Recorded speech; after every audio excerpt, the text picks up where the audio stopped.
Salve, salve, camaradas! Sejam bem-vindos a mais um episódio do Spookcast. Eu sou o John e tô aqui para apresentar um episódio mais do que especial por vários motivos. Bom, o primeiro motivo é que no mês de fevereiro a gente completou um ano do projeto. Inclusive, esse episódio era para ter saído no mês passado, mas infelizmente por problemas técnicos aí eu não consegui fazer. Mas mesmo assim eu tô muito feliz porque o projeto tá há um ano no ar. E ainda tá fazendo view, a galera tá engajando, de vez em quando aparece um outro ainda no Instagram, mesmo com tanto tempo parado. Inclusive, esse é o segundo motivo desse episódio ser tão especial, né? Porque faz aí muito tempo, talvez 8, 7 meses, que a gente não grava nada e não publica nada oficialmente nas páginas do Spookcast, né? Eu voltei só recentemente, mas enfim, ainda são 7 ou 8 meses de pausa. E por que isso aconteceu? Bom, eu acho que eu não preciso explicar muito, né? O mundo terminou de acabar em 2021 e agora a gente tá vivendo o fim do mundo parte 2 em 2022, né? Como vocês sabem, o projeto originalmente é formado por mim e pelo Henrique e a gente não passou pelos melhores dias no ano passado por causa de pandemia, por causa de trabalho, coisas pessoais. A cabeça também não estava legal e a gente ficou adiando isso, fingindo que a gente ia voltar a produzir e acabou não voltando a produzir, e o que é extremamente natural e não é um problema, mas no fundo a gente ficava triste por não botar esse projeto pra frente, né? O plano inicial era ficar fazendo umas lives enquanto a gente produzia conteúdo para deixar engavetado, porque a gente não conseguia atender a demanda que as redes sociais precisavam, né? Postar todos os dias no Instagram e Facebook, fazer 3 ou 4 vídeos por semana no YouTube, ter pelo menos 2 episódios do podcast todo mês e tal, e a gente não conseguia fazer isso, então a gente queria ficar pelo menos, 6 meses produzindo, para ter bastante coisa, para ir postando aos poucos, principalmente porque o nosso conteúdo não é tão datado, a gente ia focar em produzir coisas não datadas, tipo, recomendações de livros, análises, papos mais teóricos sobre o anarquismo, e aí quando a gente tivesse bastante conteúdo, a gente voltava a produzir regularmente, claro, mantendo as lives no canal para ter um conteúdo e não parar tudo, né? Só que, infelizmente, a vida não é um morango e deu tudo errado. A gente teve que parar. Fiquei um bom tempo sem falar com o Henrique, inclusive. A gente não brigou nem nada, mas foram coisas pessoais. Acho que qualquer pessoa que tenha vivido na Terra durante o último ano, na verdade os últimos 2 anos, sabe muito bem do que a gente tá falando. E é isso. E agora, eu acho que por ter esse especial de um ano, por ser uma data legal, interessante, né, eu acho que vale a pena voltar, mesmo que seja hoje sozinho, só para trocar uma ideia com vocês, fazer um episódio aqui que seja legal também, explorar esse novo formato dos membros falando sozinhos, para que a gente consiga manter a regularidade e voltar a produzir aos poucos, né?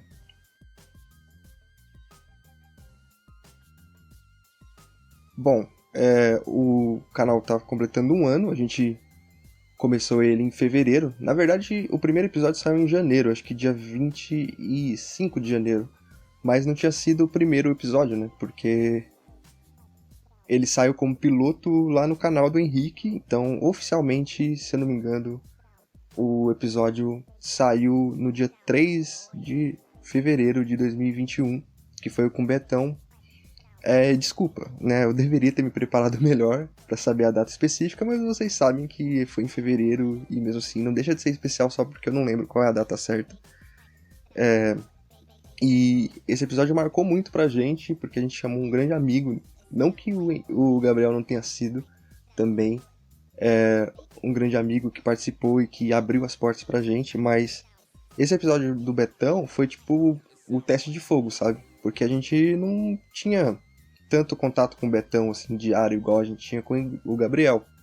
Então a gente era uma pessoa nova, que a gente nunca tinha parado tanto tempo pra conversar, pra falar sobre um assunto que a gente não tinha tanto controle, né? Que foi sobre política. A gente ficou teorizando, falando de várias tretas e tal.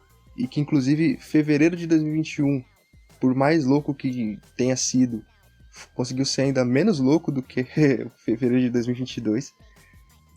Mas aquele episódio, pra mim, é muito marcante porque ele serviu tanto para feedbacks positivos quanto para feedbacks negativos. Né? Se você for lá nos comentários, tanto do episódio quanto dos cortes, você vai ver uma galera xingando a gente porque nenhuma das nossas previsões, entre aspas, deu certo. É claro que era outro contexto, a gente não conseguia imaginar que tudo ia acontecer, e a forma que ia acontecer, mas fica meio de aviso pra gente tentar não ser tão vidente assim em outras tentativas. Mas enfim, eu tô muito feliz de voltar a gravar e principalmente de testar um novo formato. Porque um dos problemas criativos que eu vinha enfrentando no curto período de Spookcast foi de ainda estar muito nessa brisa dos mesacasts, do hype dos mesacasts, e essa não era a ideia central. Eu sempre gostei muito de podcast porque o formato sempre foi muito aberto, você consegue fazer o que você quiser, sabe? Nele, documentário, fazer séries, fazer análises, dar aulas e também conversar. Só que como o hype do MesaCast estava tão grande, a gente ficava muito nessa brisa, assim, de querer fazer essa conversa de bar e tal. E não preciso nem dizer, né, que essa história de conversa de bar deu muito problema, inclusive eu vou falar um pouco disso mais tarde. Mas enfim, eu também tive esse problema criativo, assim, de ver que o que eu tava fazendo, mesmo sendo tão pouco, não era exatamente o que eu queria e que eu tava seguindo uma onda. E eu acho que o Henrique também se sentia da mesma forma, né?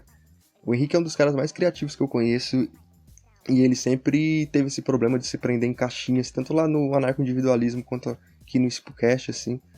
E eu acho que a ideia deveria ser, desde o início, ter um programa mais livre, um projeto mais livre, onde a gente pudesse produzir o que a gente quisesse, da forma que a gente quisesse, sem se importar com hype. É porque, principalmente quando o primeiro vídeo deu aquela viralizada, sabe? Ele bateu, sei lá, 2.000 vídeos, 2.000 views. A gente meio que pensou, putz, esse sistema tá dando certo, sabe? Os cortes dessa maneira, e muita gente viu os podcasts e falou bem deles também, então meio que você fica preso. Mas se você for olhar, no fim das contas, sei lá, 2.000 views é muito pouco pra gente ficar, né, se vendendo assim por plataforma. Então eu acho que vale muito mais a pena construir a nossa própria identidade, fazer o que a gente quiser. E eu acho que esse é um novo marco, depois de um ano, pra gente conseguir fazer isso de novo, sabe? Eu tenho muita coisa pra dizer hoje, talvez não tanto. Eu vou tentar não fazer um episódio de 2 horas, porque eu tô aqui sozinho e também não vou ter gogó pra falar 2 horas sem parar. Mas eu separei várias coisas aqui pra dizer e eu acho que eu deveria começar mais ou menos explicando quais são os novos rumos do projeto, assim. O que a gente quer fazer? Bom, primeiro uma notícia ruim, esse vai ser o primeiro e o último episódio por algum tempo. Sim, eu precisava voltar com o canal de alguma maneira para poder avisar que o canal ele não vai voltar agora, nesse momento, com a frequência que tinha antes. Mas é isso, né? A gente ainda tem esse plano de manter a ideia de criar várias coisas, colocar na gaveta, principalmente os episódios mais chave, por exemplo, de introdução ao anarquismo, de análise de autores, coisas que são super importantes e que a gente vai demorar mais tempo para fazer porque demanda pesquisa. E aí a gente pode ir soltando algumas coisas, sabe? Fazendo algumas lives. E agora eu prometo que vai ser mais recorrente, porém sem me comprometer de falar, não, vai ser uma vez por semana, vai ser uma vez a cada 15 dias, vai rolar. Só não vai ter data definida, sabe? Espero que vocês entendam. Mas a gente vai voltar a produzir ativamente e de preferência diariamente, só que nas outras redes sociais. Porque a gente viu que a gente precisa desse engajamento, porque o YouTube não vai ajudar, sabe? O nosso tema é sensível, o YouTube não ajuda canais que são pequenos e não monetizados, então não tem como a gente ficar nessa de só produzir pro YouTube. A gente precisa criar uma regularidade em outras redes sociais para trazer a galera. E assim, por questões de escolha mesmo, e de estar mais acostumado com isso, tanto eu quanto o Henrique, a gente vai produzir mais pro Facebook e pro Instagram, porque é da onde a gente veio, né? Então, aqueles posts que a gente fazia bem produzidos vão voltar, tanto no Instagram quanto no Facebook, e a gente quer expandir também, sabe? A gente quer produzir vídeos mais curtos pro Reels ou pro TikTok, então vai ser um projeto multiplataforma. A gente vai lançar algumas coisas no Twitter, inclusive a gente já tá fazendo isso, né? Eu já tô fazendo. E é isso. E por ser um conteúdo mais fácil, que a gente consegue ali ir postando e tal, vai ser muito mais interessante manter isso do que se matar aqui no YouTube, porque real é impossível, sabe? Produzir coisa pra deixar na gaveta e ainda deixar o canal ativo, sabe? A gente perde, sei lá, 2 horas pra gravar, mas aí cada um perde mais uma hora e meia de pesquisa, isso sendo bem genérico, tá? E aí depois você tem que editar, já vão mais umas 2, 3 horas de edição pra um vídeo grande daqueles. E, sei lá, dependendo do vídeo, 2 horas, 2 horas e meia de podcast, são 5 horas de exportação de arquivos, sabe? Mais 1 hora pra upar no YouTube. Então, só aí já deu pra ver quanto tempo a gente gasta pra produzir. Então, eu acho que é inviável a gente fazer trabalho dobrado, sabe? Enquanto a gente poderia aproveitar essas 5, 6 horas de um conteúdo pra fazer vários em várias redes sociais diferentes. Enquanto isso, sei lá, quando der na telha a gente abre uma live e agradar melhor os algoritmos, assim, porque esse é o trabalho, essa é a questão, assim. Se os algoritmos não estiverem sendo agradados constantemente, a gente cai no limbo e é isso. Infelizmente, inclusive eu tô até com medo de voltar pro Instagram e pro Facebook, porque provavelmente não vai entregar pra ninguém, mas é isso. Uma hora a gente vai ter que voltar mesmo e melhor que seja agora. Além disso, como eu falei antes, eu já tô produzindo coisas no Twitter, eu já lancei umas threads, eu já fiz alguns pontos, algumas pontuações. Eu vou falar do Twitter ainda hoje, das minhas experiências com produção de conteúdo em novas redes sociais, principalmente nesse tempo de pandemia, mas antes disso, eu vou fechar essa ideia sobre os novos rumos. Enfim, como eu falei antes, a gente vai produzir esse conteúdo multiplataforma, com vídeos curtos, com memes, com os textos mais elaborados, com as imagens e tal, e até algumas tretinhas, alguns baits, umas iscas, pra ter bastante conteúdo pra postar assim e tal, e principalmente criar uma rede de contatos com outras frentes anarquistas. Tem muita gente que tá produzindo, mas são todos muito pequenininhos, assim, acho que se a gente se juntasse, faria tudo sentido pra todo mundo, sabe? E aí a gente vai junto produzindo conteúdo, um pegando do outro ali e compartilhando, só pra agradar o algoritmo mesmo e também manter todo mundo bem informado, porque às vezes, sei lá, você tem uma página anarquista postando coisas interessantes, mas ela é tão pequena que não chega em todo mundo, mas aí é muito interessante se tiver um Spookcast e outras páginas pequenininhas também compartilhando o mesmo conteúdo, porque aí vai chegando em cada vez mais gente e tal, e a gente vai aumentando e crescendo a parada, todo mundo junto e unido, sabe? Porque, querendo ou não, é um movimento político, é uma parada ideológica, então, assim, sei lá, eu não vejo sentido em crescer apenas o Spookcast, sendo que a gente precisa de várias frentes para criar várias federações, e essas federações confederações, pra gente conseguir chegar em alguma coisa que seja próxima ao anarquismo, sabe? Então, não faz sentido eu falar, não, se inscrevam só no Spookcast, acompanhem só o Spookcast. Não, isso nem, tipo, real não faz sentido e seria só focado em ganhar dinheiro. E assim, as redes sociais também não pagam lá grande coisa e agora você tem posto que incide em cima de conteúdo. Enfim, produtores pequenos vão ganhar cada vez menos. Essa é a questão. Então, inclusive, se você está pensando em produzir conteúdo aí, manda uma DM pra gente que a gente ajuda, mas não entre pensando no dinheiro, porque você não vai ganhar grana, a menos que, sei lá, seu nicho seja muito gigantesco. Mas eu acho que se o seu rolê não for político, nem faz muito sentido você entrar em contato com a gente. Mas voltando aqui, antes que eu perca o raciocínio, a gente quer fazer esse tipo de produção mais multiplataforma, para estar presente em todas as coisas, principalmente para aproveitar o engajamento de todas essas redes sociais, né? E para levar todo mundo pro YouTube, todo mundo pro Spotify, para ganhar mais views nos podcasts que são os mais importantes.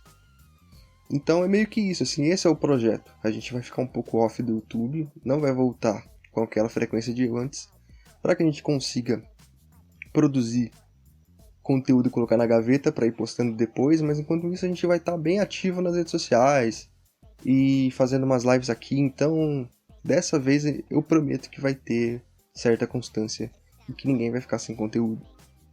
É só seguir a gente em todos os links que vão estar na descrição. Agora tem mais uma novidade, que é o fato de que a equipe do Spookcast vai ser reformulada. O Henrique não vai sair, eu não vou sair, mas é bem provável que a gente tenha que adicionar mais um membro, porque com tudo isso aí a gente não vai conseguir fazer só entre a gente. Entendam, o Spookcast é um hobby, né? A gente trabalha todos os dias, a gente tem carga horária igual todo mundo, de 8, às vezes 10 horas. Então a gente tem poucas horas ali, 2, 3, às vezes 4 horas por semana para produzir. E vocês muito bem ouviram quanto tempo a gente gasta para produzir um episódio só. Então a conta não fecha, né? Então a gente precisa de pelo menos mais uma pessoa. E já tem uma pessoa que se disponibilizou. Provavelmente vocês conhecem, mas como não tá nada oficial, então eu não vou dar um spoiler aqui de quem é, mas vocês vão saber quem é quando isso acontecer, porque invariavelmente ela vai começar a aparecer nos episódios. Enfim, e essa talvez seja a maior novidade, de que a gente vai adicionar pelo menos mais uma pessoa aí, e principalmente entrar em contato com outras páginas para tentar criar uma rede de apoio. Então, no final das contas, o Spookcast vai ser uma célula, mas na verdade a gente está pensando em produzir de forma mais coletiva, e aí todo mundo ajudando um pouquinho, todo mundo tem conteúdo e ninguém leva a martelada do algoritmo, ou pelo menos tenta não levar.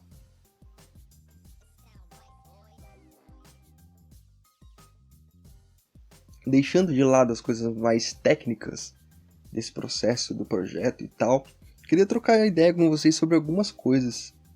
A primeira delas é como foi a experiência, né, desse último ano aí, basicamente na merda.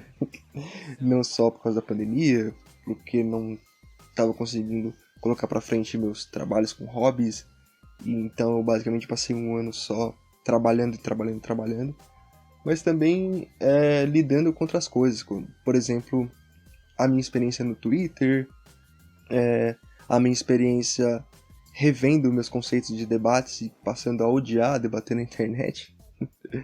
Enfim. Então, acho que dá pra começar com rede social, sabe?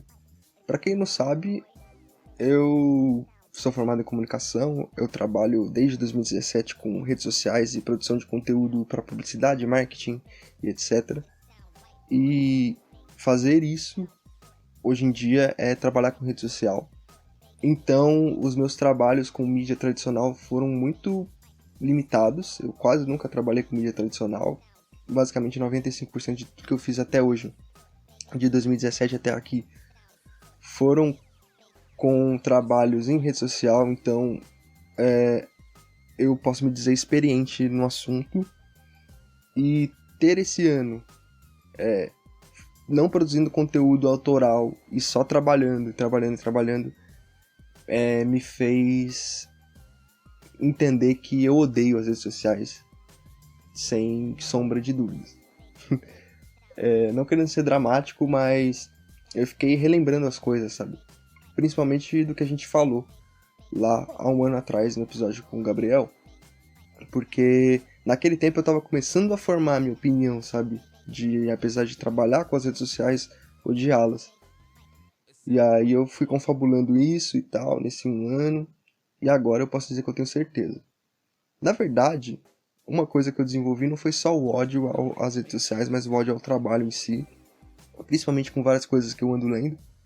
Mas vamos começar falando só das redes sociais. E assim, eu acho que eu nem preciso explicar muito porquê, né? Que as redes sociais são odiáveis, os algoritmos são odiáveis, as pessoas se tornam odiáveis quando elas entram nas redes sociais. Então, não odiar as redes sociais é quase uma epopeia grega, sabe? É impossível você usar por mais de 6 meses qualquer rede e não odiar ela, não importa qual seja. É claro que eu me foco muito mais no Instagram.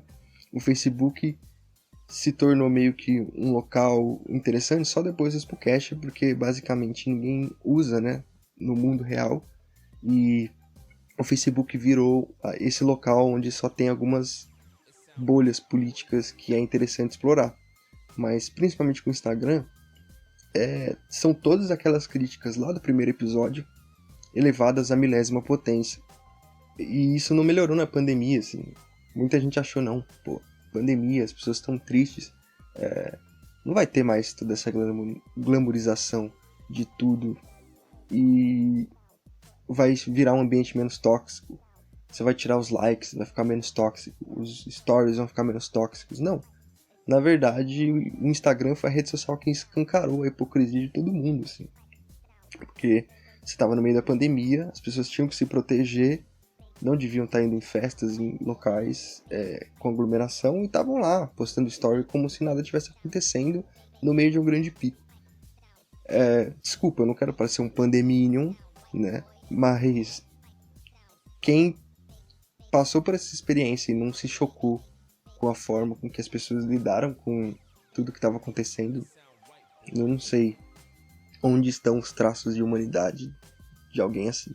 Mas isso é só a cereja do bolo, assim. Eu acho que o grande problema tá com os algoritmos e principalmente essa treta que o Instagram resolveu travar com o TikTok. Quer dizer, o Facebook resolveu travar, né? Porque quem se fudeu foram os usuários, né?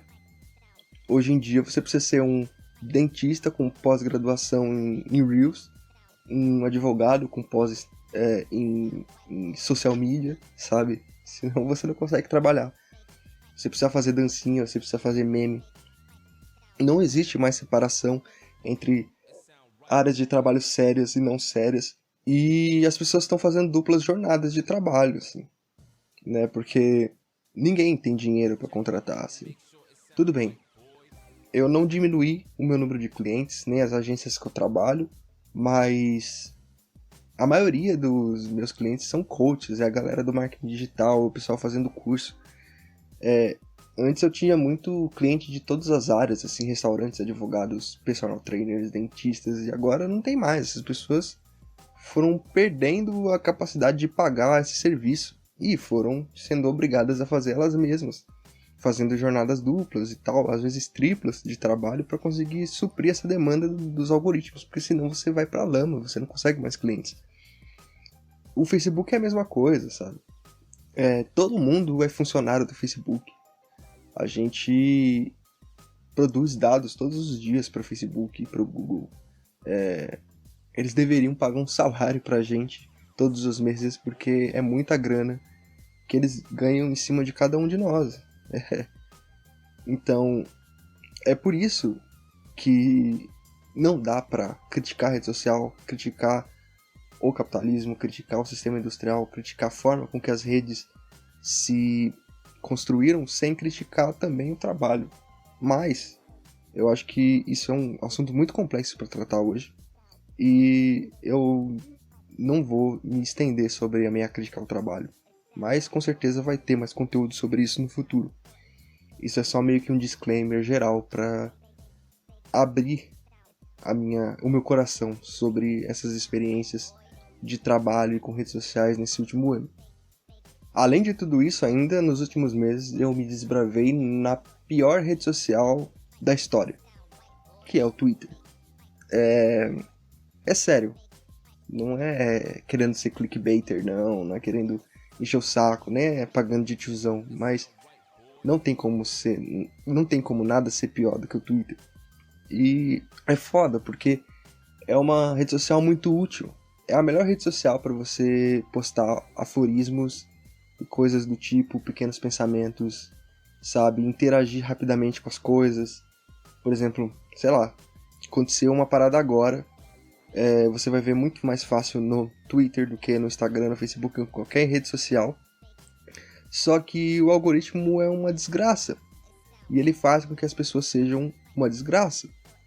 E não tem como não estar inserido nesse ambiente de desgraça o tempo todo. O que acontece lá é o seguinte: é muito mais fácil fazer e escrever idiotices ou xingamentos do que coisas interessantes e elogios. Isso é um fato, a gente não precisa nem da internet para isso. Você pode testar aí, pega o seu melhor amigo e coloca um timer de 2 minutos na sua frente e lista todas as coisas boas que você pode dizer dele. Depois para o timer e faz a mesma coisa com as coisas ruins. Eu te garanto que a lista de coisas ruins vai ser maior do que a de coisas boas. E imagina que ele é o seu melhor amigo, então é muito pior quando essa pessoa é desconhecida. Aí você pega isso e coloca numa rede. Não é só o Twitter, tá?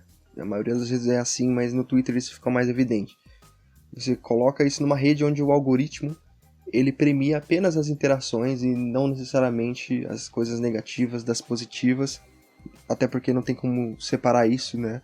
Os robôs ainda não têm uma moral que possa ser estabelecida, e isso é bom, né? Vamos combinar. Enfim, mas ele pega só o número total de interações. É claro que existe uma categorização de tipo, beleza, comentário vale mais, salvamento vale mais e tal, mas na base é tipo interação pela interação. E aí, quanto mais interação você tem, mais irritado você está, né? Mais reconhecido pela plataforma você é. E aí você adiciona isso ao fato de que é muito mais fácil xingar e fazer merda e falar merda do que fazer coisas boas, falar bem e não fazer besteira. E aí pronto, você tem uma rede social que é um chorume, onde as pessoas se esforçam pra fazer merda e falar merda o tempo todo e ter opiniões de bosta. E isso não é algo que elas pensem, não é racionalizado, sabe? Um grande erro de várias pessoas, inclusive até dos próprios liberais, é racionalizar as coisas como se você pensasse antes de agir, mas na verdade é instintivo. Você não precisa pensar, não, eu vou escrever uma atrocidade no Twitter porque eu sei que isso vai fazer eu ter mais engajamento. Não. Se você fica, sei lá, uma semana, você consegue assimilar como funciona a plataforma. E aí, naturalmente, os seus posts vão ficando cada vez mais absurdos. Isso é muito louco, sabe? Você pode dizer, John, mas o Instagram também, o Facebook também, o YouTube também. Mas não é igual. O nível é extrapolado estratosfericamente, sabe? Não dá. E até eu assimilar isso foi difícil, porque você fica puto com as coisas. Você não consegue entender que, tipo, não são as pessoas que são ruins, é o algoritmo que tá fazendo elas ficarem piores.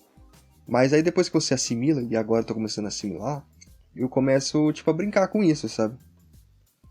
Porque se eu sei que a opinião positiva vai ser ruim e a opinião negativa vai ser ruim, eu faço uma síntese disso e xingo todo mundo igualmente. Eu posso ficar em cima do muro, mas pelo menos eu tô com uma metralhadora em cima do muro acertando as pessoas de ambos os lados. E isso me lembra outra coisa que eu consumi bastante nos últimos meses, que foi literatura pós-estruturalista. Não é um segredo para ninguém que eu curto, sabe, os pós-modernos, a ideia de um pós-anarquismo, essa crítica da crítica, sabe? E aí eu comecei a pincelar alguns autores e comecei a ver, pensar nas coisas e tal, e ler. E aí eu fui percebendo que até certo ponto eu estava errado por gostar disso. Ou, sei lá, eu só consegui chegar no ponto exato pra ficar puto. E o fato de estar em um ambiente nas redes sociais que também não ajuda, meio que corroborou para isso. Por que que eu estou fazendo uma ligação entre o pós-estruturalismo ou pós-modernismo e o Twitter? É porque muitas vezes eles se assemelham. E aí não entenda que eu estou fazendo uma analogia tipo PCO, reaça e nada do tipo. Só que, cara, você vai ler caras como Derrida, por exemplo, e o malandro não diz nada, ele não diz absolutamente nada. Ele discorre por centenas de páginas sem dizer nada. É literalmente um gerador de lero-lero. Não porque ele tá errado, não porque não faça sentido, mas é porque ele não chega a nenhuma conclusão. E é um ponto essencial do pós-modernismo, né? Esse o fim da verdade absoluta, de que toda verdade está certa em algum contexto. Só que isso é um problema, né? Porque alguma coisa tem que estar correta, sabe? E a gente tem que ter o poder, tem que ter a capacidade de apontar alguma coisa e dizer: olha, isso aqui tá uma bosta. É claro que não são todos os autores. O Foucault sofre um pouco com isso, Derrida mais, Deleuze um pouco, mas ele é mais incisivo, então ele consegue chegar a algumas conclusões interessantes. Mas assim, em geral, das coisas que eu li e me aprofundei, porra, é absurdo como você termina de ler e fala, cara, parece o Geraldo Alckmin da filosofia. E isso fica perto do Twitter, porque acabou me abrindo minha mente assim, para isso, entendeu? Porque agora eu posso me considerar um pós-estruturalista ou um pós-moderno. Porque se os pós-modernos acreditavam que não havia verdade e que estava todo mundo certo em algum grau, no Twitter eu posso exercitar meu stinerismo e agir como se todo mundo tivesse errado o tempo todo. E isso é muito divertido. E depois, sei lá, de 6 meses usando a parada, agora eu consegui achar o meu ponto, sabe? É para isso que o Twitter serve. E isso acabou sendo muito interessante. Porque, querendo ou não, eu já fazia essas ligações meio malucas entre o Stirner e o pós-estruturalismo, de alguma forma, mesmo que fosse de maneira crítica a ele. Só que agora eu consegui materializar isso e fazer meio como um experimento real, né, de como isso funciona. É claro que é uma brisa minha, não me levem a sério, isso aqui é só uma conversa. Mas, cara, a minha experiência no Twitter atualmente está me servindo para exercitar o meu lado Stirner e exercitar a minha dialética. Porque eu leio as coisas lá, comparo os dois lados. A síntese é uma merda igual as duas premissas anteriores, e aí eu me sinto livre para poder xingar ambos. E isso é muito interessante. Porém, tem um problema, né? Como nem tudo são flores, estar mais próximo da militância anarquista, que estão basicamente todos no Twitter, pelo menos os mais ativos, acaba criando uma desilusão, né?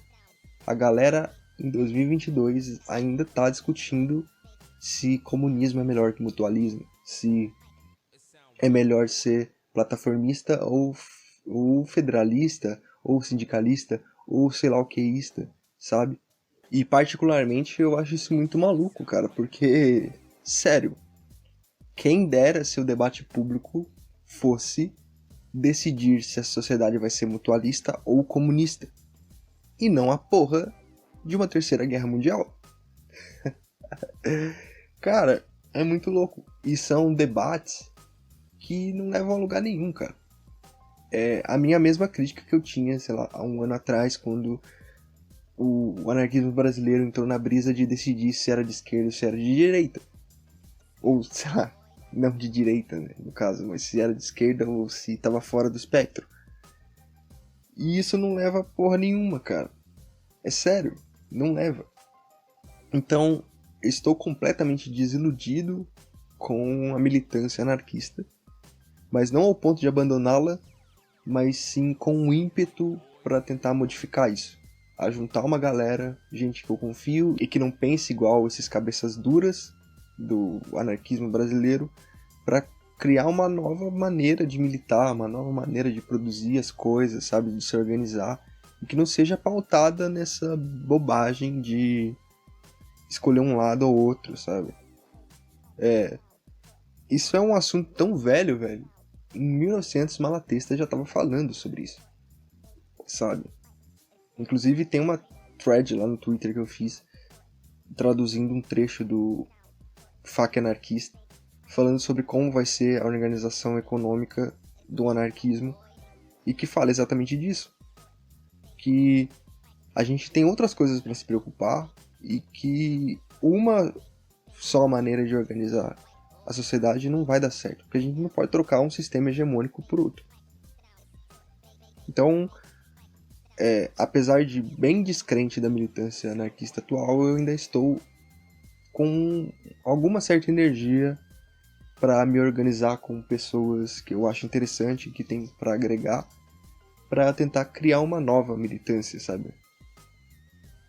Talvez soe um pouco prepotente, pode ser, mas se nada for feito, para onde vamos? Outra coisa que eu revi nesses últimos meses e que hoje eu odeio são debates, né? E uma das minhas intenções para o futuro é nunca mais entrar em debate nenhum, principalmente esses debates ao vivo. Porque, assim, é um verdadeiro circo, ninguém tá interessado em aprender nada, nem em deixar o outro falar, são brigas de bolhas e torcidas para dizer que um refutou o outro, sabe?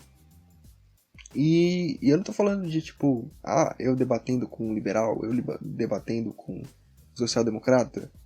Não, é entre o anarquismo mesmo, entre os liberais, entre os ANCAPs, entre, sabe, todo mundo. Tipo, é uma treta generalizada que não leva a lugar nenhum. Eu acho que a pior merda que aconteceu, né, na história da filosofia política foram os debates deixarem de ser feitos via carta, né? Porque depois que isso aconteceu, e aí virou um grande show com plateia, onde as pessoas passaram a aplaudir ou vaiar os argumentos que elas gostavam e deixavam de gostar. Aí acabou tudo, porque deixou de ser troca de ideias pura e simples e passou a ser apenas interesse em agradar um público, ficar mais famoso, em ser sofista e usar cada vez mais falácias. E assim, tá, ok, todo mundo usa falácia, tá? Eu não vou dizer que eu sou o grande mártir do debate, não. Se Schopenhauer começasse a mediar os debates da galera e desse um tapa na cara de quem usasse uma falácia e 2 tapas na cara de quem acusasse o outro de fazer uma falácia, ninguém mais tinha bochecha, né? Então, não é disso que eu tô falando. Mas vocês entendem a questão? Que era pra ser uma parada produtiva, para as pessoas aprenderem, e elas simplesmente não aprendem. É uma briga de torcidas, e é como se eu estivesse debatendo se o Corinthians é maior que o São Paulo, ou vice-versa, e não se tal teoria tá certa e a outra não tá, ou em que ponto que uma tá certa e a outra não tá, entendeu? E não deveria ser assim. E eu simplesmente decidi que eu odeio os debates e que eu não vou mais participar deles, ou que pelo menos eu vou evitá-los ao máximo, porque se não vai ajudar em nada, então eu prefiro guardar as minhas 2 horas de vida para gravar um podcast e falar meus argumentos. Ou então, sei lá, fazer qualquer outra coisa, comer uma pizza, sabe? Ir pra uma festa, ouvir uma música. Porque, pô, é melhor fazer isso do que jogar minha vida fora e ainda dar engajamento pra outra pessoa.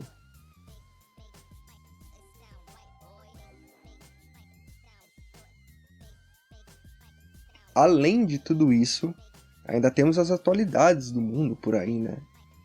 Aconteceu muita coisa, cara. Nesses últimos 2 meses, cara, eu tô gravando em fevereiro, mas eu vou lançar em março, no início de março, então só se passaram 2 meses e já aconteceu de tudo no mundo, sabe? Pra começar com o fim oficial da pandemia, né? Porque ninguém mais tá lidando e achando que a pandemia ainda existe. Os carnavais pelo Brasil foram cancelados só porque sim, né? E na verdade foi só um plano para agilizar o processo de privatização do carnaval, porque todas as festas privadas que iam ser feitas com o carnaval de rua conseguiram ser produzidas sozinhas, ou seja, elas não têm mais competição. Então, todo mundo que queria pular o carnaval teve que ir para alguma festa privada. E é exatamente isso que todos os governantes querem, todas as empresas querem, desde que começaram a colocar cercas no carnaval de São Paulo, da Bahia, do Rio de Janeiro e de outros estados. Só que você fez isso dentro de uma baladinha ou de um prédio, sei lá, em vez de fazer isso numa praça ou numa rua. Porque foda-se a pandemia, né? Você imagina que essas pessoas que foram nessas festas fizeram testes ou levaram carteirinha de vacinação? E assim, eu não tô sendo chato, tá? De novo.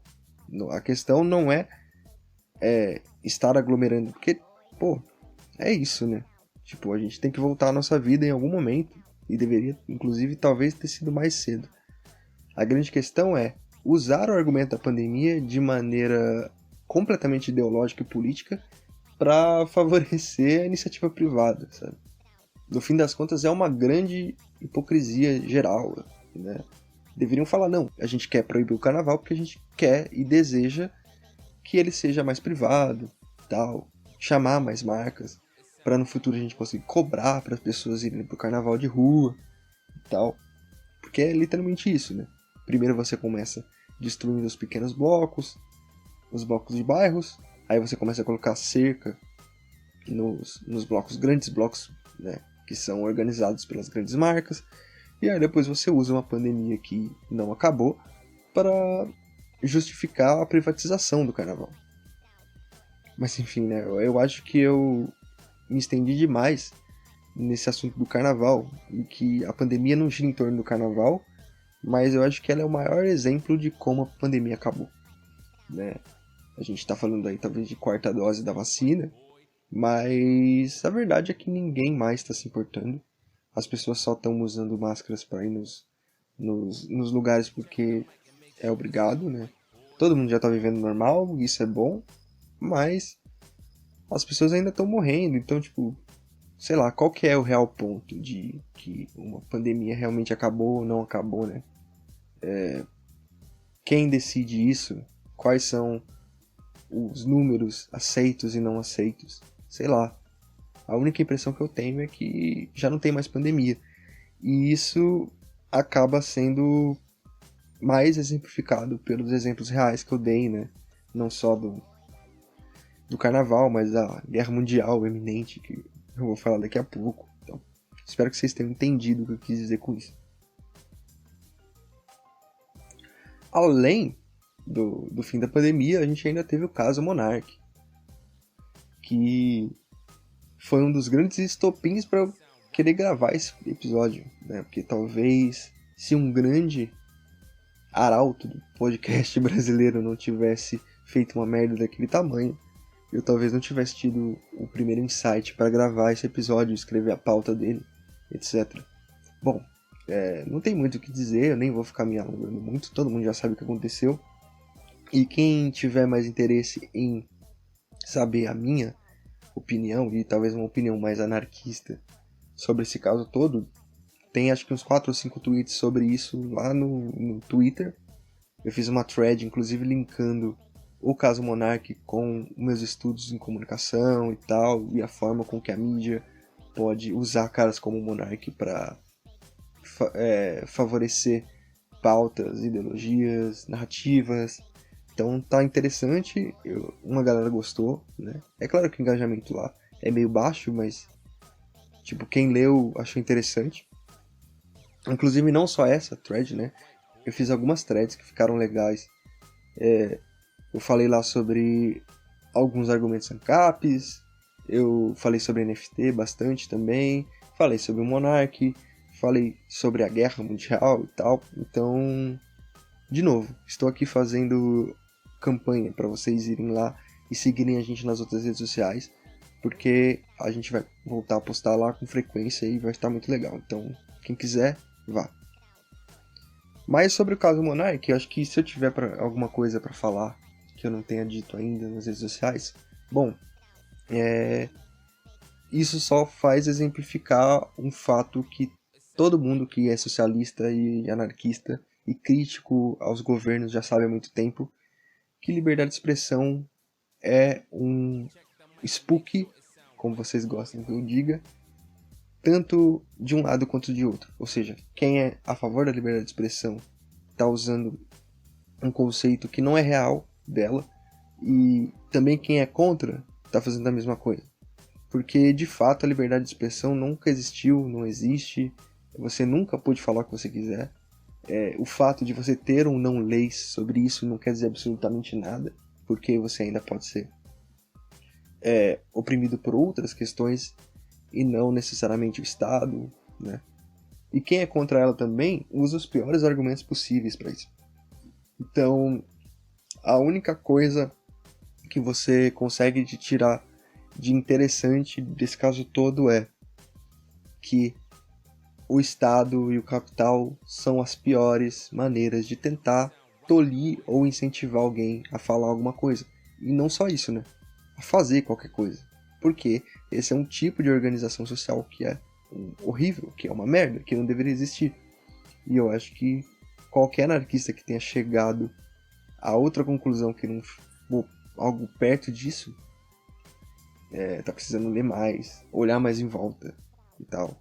Óbvio que eu não quero cagar regra no anarquismo de ninguém, mas tem coisas que são básicas e casos como o do Monark não deveriam ter deixado a gente tão surpreso quanto deixou.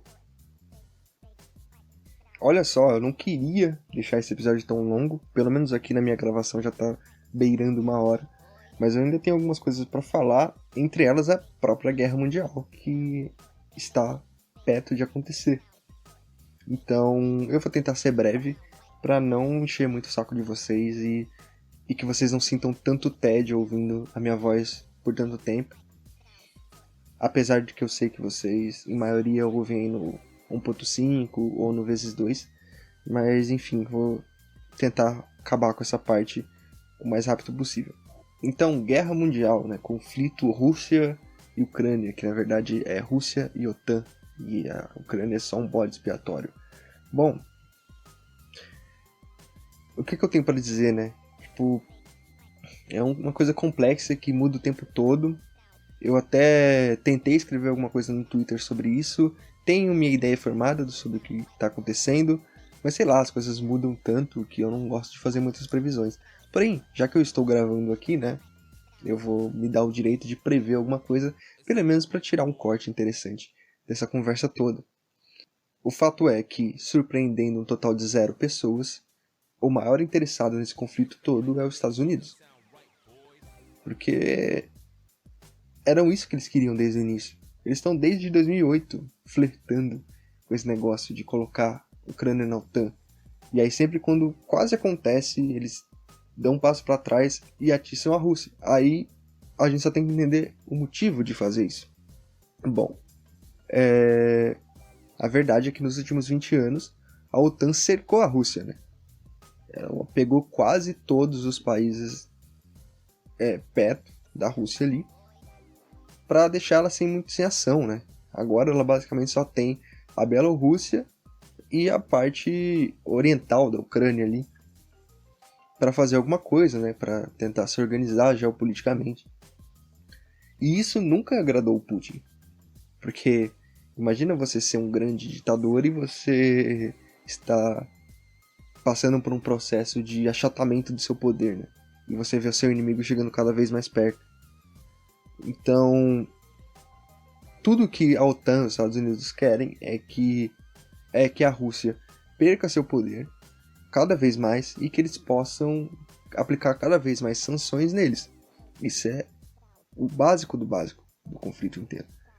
Então, eles sabem que a Bielorrússia é muito putinha do Putin, com perdão do trocadilho, e que dificilmente a Rússia iria invadir a Bielorrússia, por exemplo. Porém, a Ucrânia é o grande ponto da jogada, porque é um país que é tretado com a Rússia desde sempre, que a Rússia acha que é parte dela, mas que a galera de lá não curte muito a ideia. Então, a única coisa que eu preciso fazer, se eu fosse a OTAN e os Estados Unidos, era incentivar a Rússia a fazer a invasão, matar gente, botar tudo pro zaralho, para que eu tenha um argumento irrefutável para conseguir mandar as sanções para a Rússia, atacar a Rússia, tirar ela do Banco Mundial, sabe? Tirar ela do SWIFT, como aconteceu. E assim, essa minha teoria, que eu já venho confabulando há mais ou menos uma semana, só está sendo confirmada, sabe? A FIFA tirou a Rússia da Copa. O FIFA, o jogo, tirou o campeonato russo e a seleção russa do videogame. O Bomba Pet tirou também, sabe? Aí tirou os caras do SWIFT, estão aplicando sanções, o mundo inteiro tá contra a Rússia, com razão também. Então, basicamente o plano todo tá dando certo, né? E você ainda tem mais algum adendo que pouca gente tá falando isso, que é a questão da China nesse ponto todo. Porque não foi à toa que a Rússia começou esse conflito agora. Eles falam muito desses 600 bilhões de dólares de reserva que eles têm para aguentar sanções, mas assim, 600 bilhões de dólares para um país do tamanho da Rússia não é tanta grana assim. Não é só isso, sabe? Se você andar um pouco para trás e pesquisar, você vai ver que a Rússia está cada vez mais próxima da China. E a China tem muito interesse na Rússia, não só por causa dos gasodutos, mas também porque a Rússia tem um bilhete premiado para a China começar a chegar mais perto do Ocidente. E isso também é algo que a OTAN não quer. Então, basicamente, cercar a Rússia também é cercar a China. Tirar o poder da Rússia é tirar o poder da China no Ocidente. E a Rússia fez tudo isso acreditando que a China iria tancar, né, como os jovens dizem, toda essa treta. E que na verdade não é isso que está acontecendo exatamente, né? Em todos os posicionamentos do Xi Jinping ele se coloca como neutro. Até o Bolsonaro tem opinião nessa treta toda e o presidente da China não. Mas enfim, a questão toda é essa, né? Os Estados Unidos tem muito interesse nesse conflito e o plano, de certa forma, está dando certo. E a única coisa que me surpreendeu nessa treta toda, até agora, foi o fato do Putin ter avançado muito, assim. Eu pensei que ele ia ficar ali só em Zelensky, em Donetsk, que são as áreas que ele diz que são dele, né? Que ele também fala que são territórios autônomos, mas na verdade a gente sabe que ele quer transformar a porra toda na Rússia. Enfim. E aí eu não imaginava que ele fosse avançar mais até Kiev. Porém, ele avançou. Mas não muda muita coisa na treta toda, porque nenhum desses caras está interessado no tanto de mortes, em quem vai morrer, destruir um país. A verdade é que eles só estão esperando a Rússia se cansar e começar a sentir as sanções, para daqui um tempo sentarem numa mesa para dividir a Ucrânia no meio, igual fizeram na Guerra Fria. Esse é o ponto, sabe? Nada mais do que isso. Então não importa tanto se eles vão até Kiev, ou se eles vão passar de Kiev, se eles vão antes, depois.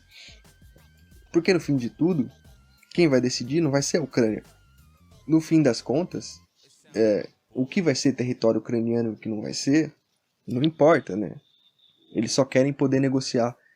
Aí você fala, John, mas será? Você tem certeza disso? É só olhar a forma com que as sanções são feitas, assim, tipo, você não pode vender fertilizante para o Brasil, mas continuar mandando gás para a Europa, você pode. Né? Então, dá para perceber como um modus operandi da OTAN e dos Estados Unidos não muda. É óbvio que tem todo aquele papo sobre o mundo não estar interessado nos conflitos fora da Europa e que os Estados Unidos já tocou o zaralho no mundo inteiro e ninguém ligou. Sim, As coisas funcionam dessa maneira. Infelizmente, é desse jeito. E já não tem muito mais o que dizer, né? Sobre tudo isso. Além da minha grande teoria que está se confirmando cada dia mais. Agora, outro ponto da discussão é a forma com que isso está sendo tomado internamente, assim. Porque, claro, nenhum dos países envolvidos é bom. E você não deveria tomar um lado nesse conflito, tá?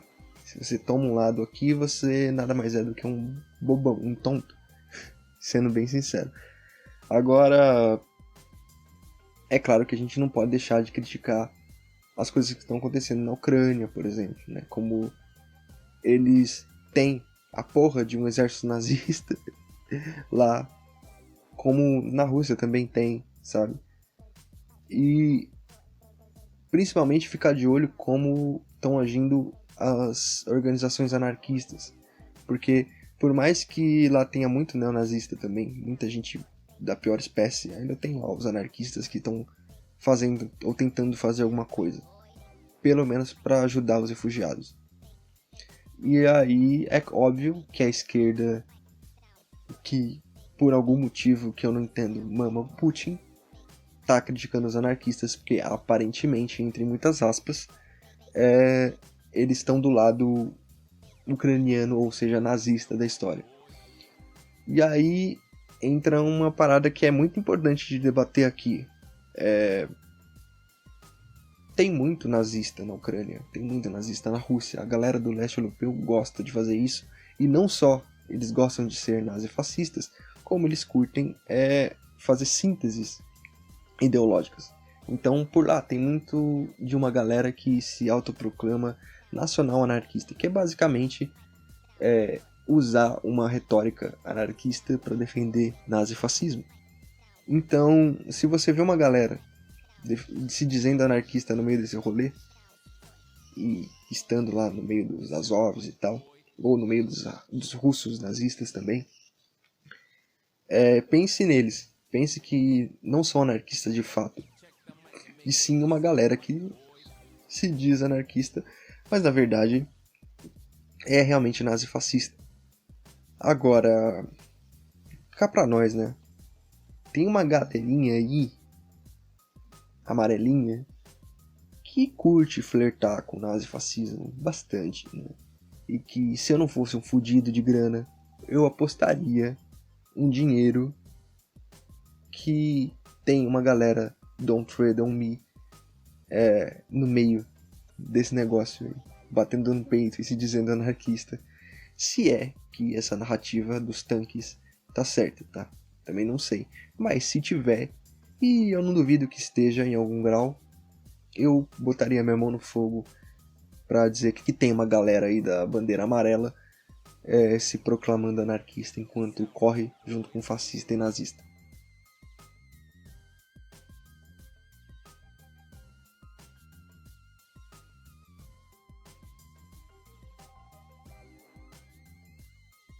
Tá, eu sei que vocês já não aguentam mais minha voz, mas eu não poderia deixar de fora esse tema. Porque vai ser muito importante tanto pro Brasil, quanto pro mundo, quanto pro Spookcast, sabe? 2022 é ano de eleição. E eu não tô aqui pra pedir voto de ninguém. Pelo contrário, vocês me conhecem. Eu não voto, né? Então, faça o que você quiser com seu voto, porque ele não serve pra nada. A grande questão é que é interessante falar sobre eleições nesse ponto. Principalmente com essa iminente e possível escalada de uma terceira guerra mundial. Então, a gente vê as pesquisas, a gente sabe que o Lula tá na frente e que ele já está sendo escolhido, se é que já não foi escolhido, como o vencedor pela classe política, pelo centrão, pelos banqueiros, pelos empresários, sabe? Já tem até bilionário defendendo o voto do Lula, ele já tá indo em podcast famoso, então, assim, ele já tá com um pé no Palácio do Planalto de novo. E eu não duvido que vai ter muito anarquista defendendo o voto no Lula, porque é o fim da era Bolsonaro. Então, tomem muito cuidado com o que vocês defendem. Da mesma maneira que não é legal tomar um lado nesse conflito Rússia-Ucrânia, também não é legal tomar um lado entre Lula e Bolsonaro, ou Lula e qualquer outro da terceira via que seja possível de aparecer por aí. Anos de eleição são muito importantes porque tem uma galera grande no Brasil que está insatisfeita com o modelo político. Então é um ano de militância muito importante, sabe? Se você é produtor de conteúdo, se você é militante, se você dialoga com as pessoas publicamente, não deixe de fazer isso em prol do anarquismo esse ano, porque, sério, sabe? A gente tá tendo uma grande guerra, a gente tem o fim de um governo desastroso, que conseguiu ser mais desastroso que todos os outros. Então, sabe, se é pra ganhar alguma coisa nessa treta toda, que seja pra ter mais alguns camaradas anarquistas junto com a gente. Então, acho que era só isso que eu tinha pra dizer. Não vote em ninguém, não defenda ninguém e milite bastante, e a gente vai militar bastante. Vai ter bastante conteúdo sobre política, a gente vai falar mal de todo mundo e vai tentar converter uns cordeirinhos aí pro anarquismo, porque é isso que a gente tem que fazer esse ano.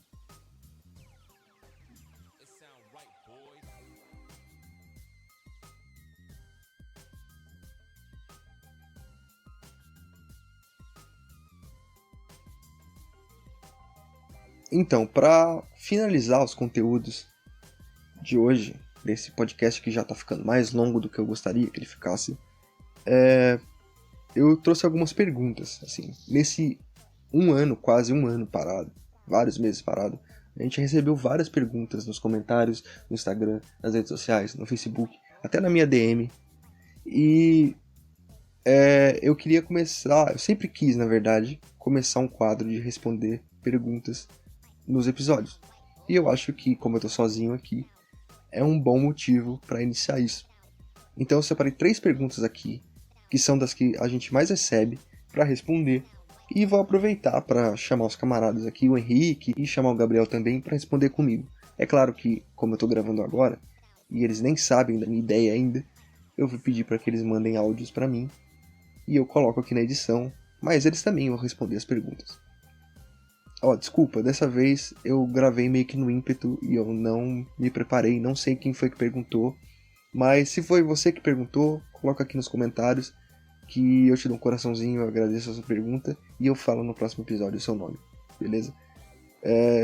Então a primeira pergunta que eu não sei de quem é o que é ser um anarquista de verdade? Bom, essa pergunta é interessante porque várias pessoas perguntaram lá no nosso react do Sputniks, né? Porque eu coloquei lá, clickbait bem grande. Anarquistas de verdade reagem. E aí um monte de ANCAP ficou puto. Mas também é uma pergunta que é um pouco difícil de responder, né? Porque é difícil falar dela e trazer uma boa elucidação sem cancelar a carteirinha de um monte de gente por aí. Mas enfim, sei lá, respondendo da maneira mais simples e objetiva possível. E eu acho que ser um anarquista de verdade passa pelo inconformismo e pela inconfortabilidade, sabe? Como eu falei lá no episódio com a Lilian sobre capacitismo, eu acho que todo anarquista é alguém que olha o mundo à sua volta e sente que ele não é feito para você, assim. Que basicamente tudo que a gente vive está errado e que a organização está errada, que você se sente como um escravo, que você só foi colocado ali para sofrer e tal.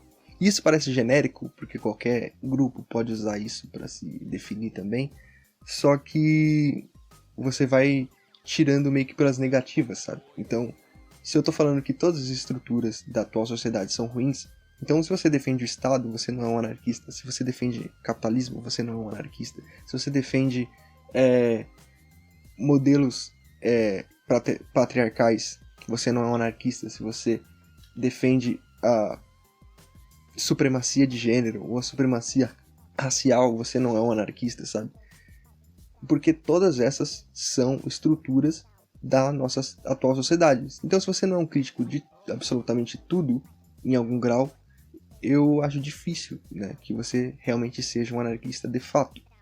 É claro que essas críticas, elas podem ser feitas das diversas maneiras, mas é um fato que todos esses pontos estão em um anarquista de verdade, e se você não é crítico de alguma delas, fica difícil dizer que você é realmente um anarquista. Bom, eu acho que é isso, e agora vocês podem ficar com a resposta do Henrique para essa questão.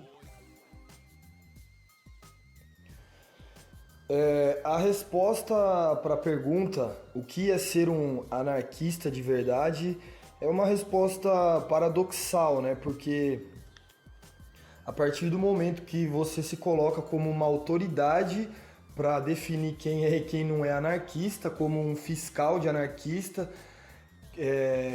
alguém que vai fiscalizar e vai decidir quem pode ter a carteirinha de anarquista ou não, a partir do momento que você se coloca nessa posição, você já está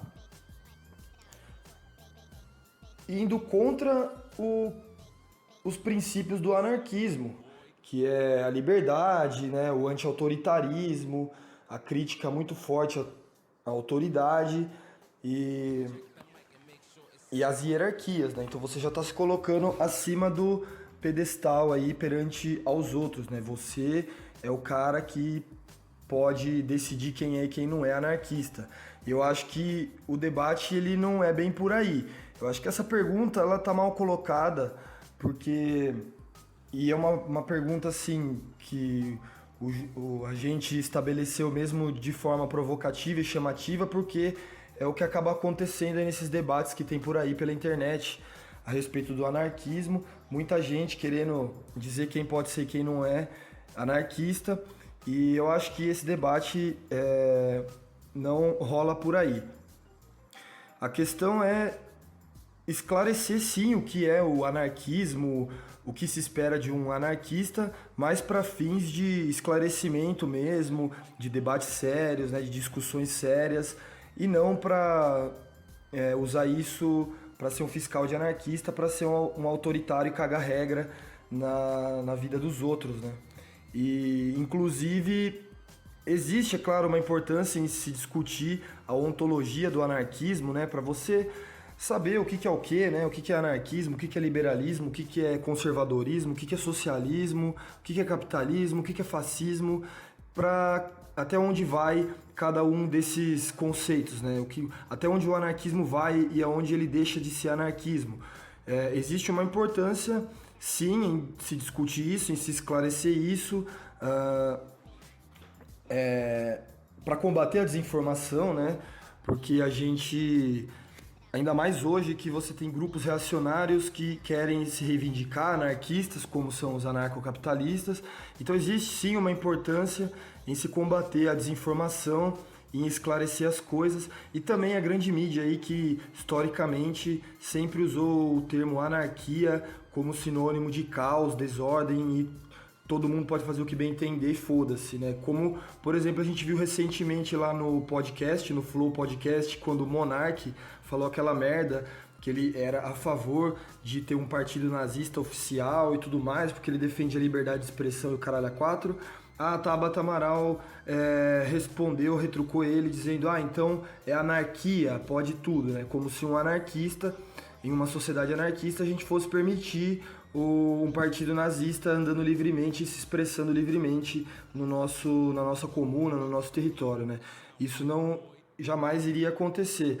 Então, o que eu entendo aí, de acordo com os estudos, né, da história do anarquismo, a gente pode identificar sim alguns princípios que são bases e elementares do anarquismo, que são a liberdade e a igualdade, mas esses princípios, eles não querem dizer nada por si só, né, porque liberdade pode significar um monte de coisa e igualdade também, então fica uma coisa meio genérica. E a gente sabe que existem várias vertentes dentro do anarquismo, e eu acho que e aí rola muito essa discussão de quais vertentes que são realmente anarquistas e quais não são, né? Então, uma coisa que eu acho que a gente tem que entender é o seguinte, que o anarquismo, historicamente, ele surge dentro dos movimentos socialistas, o anarquismo é um tipo de socialismo, ele se consagrou na história como anticapitalista, certo? Como anti-Estado, enfim, de forma bem resumida aí, né, para a gente poder ter um norte para refletir a respeito dessa questão. Mas é de forma bem resumida e superficial que eu tô colocando aqui, né? Claro que o que é ser antiestatista, porque para um ANCAP ser antiestatista é privatizar tudo, e nós, os anarquistas, não queremos privatizar tudo, né? Pelo contrário, a gente quer que, claro, que cada indivíduo tenha a posse sobre seu próprio trabalho, mas não que isso fique na mão do capitalista ou do Estado, né? A gente tem aí uma visão totalmente diferente do que defende um ANCAP, por exemplo. Mas de forma resumida mesmo, a gente pode colocar aí o anarquismo como sendo um movimento, né, uma doutrina político-ideológica,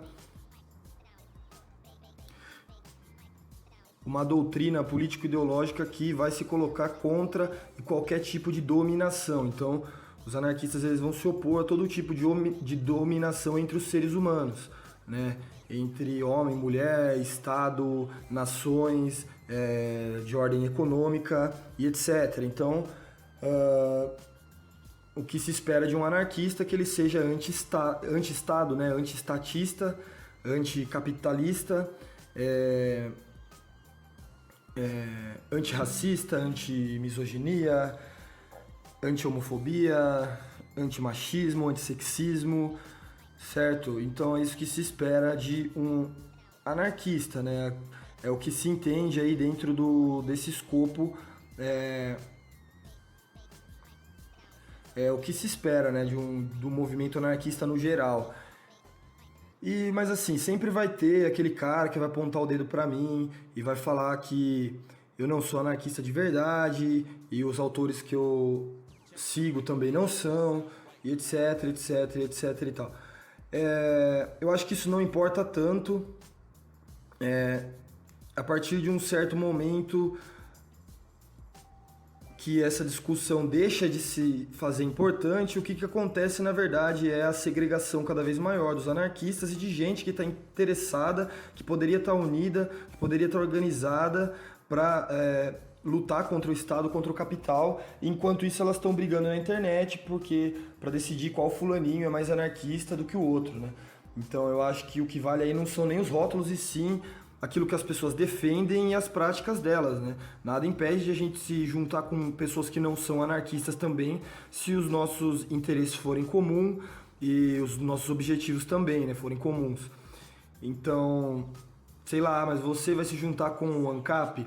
O problema do ANCAP, eu acho que é aí que surge a importância dessa discussão, é esclarecer mesmo, né? Falar ali, colocar à luz a deturpação deles. O Rothbard fez isso de forma consciente. Ele, no livro Como Chegar à Direita Libertária... Ah, não. Minto, não é esse livro, não. O livro A Traição da Direita Americana, do Rothbard, ele coloca lá explicitamente, ele está buscando uma alternativa para o termo liberal, né? O liberal que defende o laissez-faire, porque nos Estados Unidos aquele termo já havia sido cooptado pelos democratas, que são estatistas, e aqueles liberais mais raiz, vamos dizer assim, que defendem o Estado mínimo, pouca intervenção no Estado e etc. Esses liberais eles não conseguem mais se autodenominar e se colocar dessa forma porque eles são confundidos com os democratas, e aí o Rothbard, procurando uma nova palavra para designar o que ele e os seus afins defendem, ele coloca lá no livro explicitamente que ele está roubando, ele usa nesses termos, ele está roubando o termo libertário dos inimigos da ordem anarco-sindicalista, anarco-comunista. Então, você pode usar o nomezinho que você quiser, o problema é entender que não é a mesma coisa, né? Um anarcocapitalista ou um libertário de direita, ele tá mais próximo, sei lá, como a gente viu aí, o Rothbard, ele apoiou a candidatura do David Duke, da Ku Klux Klan. O Hans Hermann Hoppe, que é outro anarcocapitalista, ele participa de palestras e ele, junto com a alt-right, com gente antissemita, com gente racista, com gente da Ku Klux Klan, já declarou que os negros são inferiores aos brancos, que a cultura europeia é superior às demais. Então o anarcocapitalismo está muito mais próximo do nazismo, da Ku Klux Klan, do reacionarismo, e de todas essas ideologias políticas abjetas que existem por aí, né? O anarcocapitalismo está na extrema direita, enquanto que o anarquismo está no extremo oposto, se é que a gente pode colocar o anarquismo na extrema esquerda, né? Mas o que um anarquista vai defender está totalmente do lado oposto do que um ANCAP defende. Então a gente tem que saber até onde vai o anarquismo e até onde ele deixa de ser anarquismo, né? Tem que denunciar as infiltrações, não só de ANCAP, mas, sei lá, de bolchevique também, porque pode ter, né? Existem grupos dentro do anarquismo que são mais autoritários, que são mais machistas, então isso tudo tem que ser denunciado, mas eu acho que existe sim uma importância em se discutir isso, mas até um certo momento, né? A partir do momento que vira jogo de ego, e só rola segregação em gente que poderia estar unida para lutar por um bem comum, o efeito é totalmente o contrário, o nosso inimigo só se fortalece e a gente só se enfraquece por bobeira. Então, eu acho que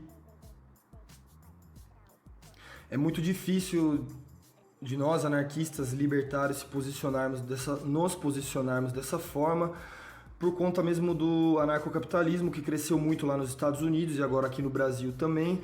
Então você se colocar, eu sou um anarquista, eu sou um anti-estatista, eu sou um libertário, acaba que as pessoas confundem com o que o anarcocapitalismo, o que os anarcos-capitalistas defendem, né? Então existe uma importância em tomar essa bandeira de volta para nós, que nós nunca abandonamos ela, e eu acho que a gente deveria lutar para se posicionar, continuar se posicionando como anarquista, como libertário, até que chegue um ponto que as pessoas não considerem mais os ANCAPs como anarquistas, né? Mas eu acho que a gente vai conseguir fazer isso de maneira bem melhor se a gente estiver organizado e lutando contra o capital, contra o Estado, junto com a classe trabalhadora, do que em discussões na internet. A gente aparecendo aí na sociedade, a gente fazendo as nossas ações diretas aí, a propaganda pela ação, em iniciativas anarquistas, ficando conhecido por aí os nossos movimentos, as nossas organizações, a gente vai conseguir se autoafirmar de novo como anarquista e como libertário, sem ser confundido com um merda de um ANCAP reacionário neonazista. Então, como lá, sei lá, igual eu falei, lá nos Estados Unidos ou no Brasil, você usar o termo libertário, você vai ser confundido com um ANCAP, mas em outros países, como Portugal e Espanha, talvez não, né? Os movimentos anarquistas são mais fortes, são mais organizados em outras regiões, enquanto que o ANCAP não se proliferou nessas regiões. E um exemplo de Portugal aí que eu cito, né, a gente pode entender aí porque as ditaduras fascistas ali de Portugal e de Espanha duraram muito tempo, né? O povo lá saiu recentemente de uma ditadura fascista do Salazar lá em Portugal, então eles devem estar traumatizados com essas ideologias de extrema direita, então acho que é mais fácil a galera lá ser de esquerda ou ser um libertário realmente, né, um anarquista realmente, do que qualquer outra coisa, certo? Então eu acho que é por aí, dei aquela resposta paradoxa e ambígua pra caralho, não tô em cima do muro, eu não quero botar ponto final em nada aqui, o que eu quero trazer são reflexões em conjunto aqui com todo mundo que tá ouvindo aí, tudo mais, né? Eu não quero bater o martelo de nada, e é isso, não sou autoridade de nada, sou só alguém que gosta de falar de anarquismo e postar na internet, discutir essas coisas e discutir em comentários, etc. Então é isso. Valeu, Henrique, e agora a resposta do Gabriel em relação a isso. Bom, sobre o que é ser um anarquista de verdade, cara, eu não ouso sequer opinar, assim, eu sempre tive repulsa, verdadeira ojeriza daquela ideia do carimbador de carteirinhas anarquistas que determina quem é e quem não é, o que é ser anarquista e quais são os verdadeiros princípios do anarquismo real. Puta, eu tenho horror disso. Então, longe de mim querer cagar essa regra ou vomitar essa regra para ficar um pouco mais bonito e apresentável. Cara, dentro daquilo que eu leio como sendo anarquismo, eu vou pro lado de que todos aqueles princípios, valores e pressupostos que se comprometem com a emancipação do homem, né? Emancipação econômica, emancipação política, representativa, eu tendo a achar que dialogam, que são possíveis de serem acrescentados dentro de um pensamento libertador, libertário, anarquista. Então, eu parto por essa linha, mas longe de mim querer dizer quais são, se isso é ou isso não é, não me arrisco por aí, porque eu acho que, na verdade, a gente acaba entrando naquela famosa punheta ideológica que não leva a lugar nenhum e mais afasta as pessoas de qualquer prática emancipadora, libertadora, do que aproxima, entende? É isso, espero que vocês tenham gostado das respostas, das 3 respostas, e que pelo menos isso renda um corte legal para movimentar o canal, né? Mas passando para a próxima pergunta, também sem saber o nome de quem perguntou, qual a relação entre o anarquismo e a democracia?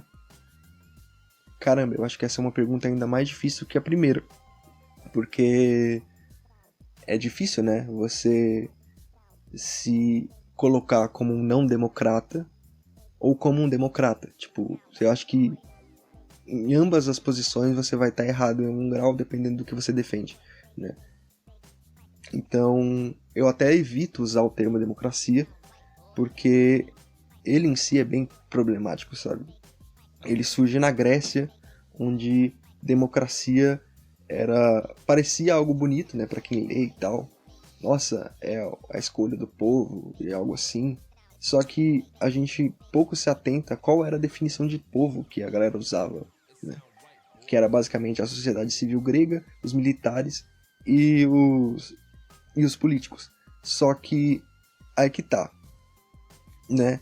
Não era só essa galera que vivia naquele contexto. Tinha muito escravo, né? Tinham as mulheres também. Então, desde o início, a ideia de democracia é muito restritiva e ligada à escravidão, ligada à exploração, ligada a você ver uma parte da sociedade como privilegiada e que pode escolher os caminhos dela e outra parte que não, e que normalmente essa parte que não pode é a maioria.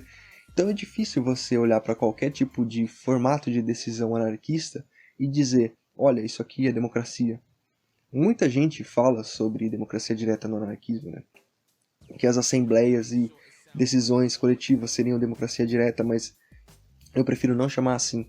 Eu prefiro chamar de algo como assembleias mesmo, ou decisões coletivas, sabe?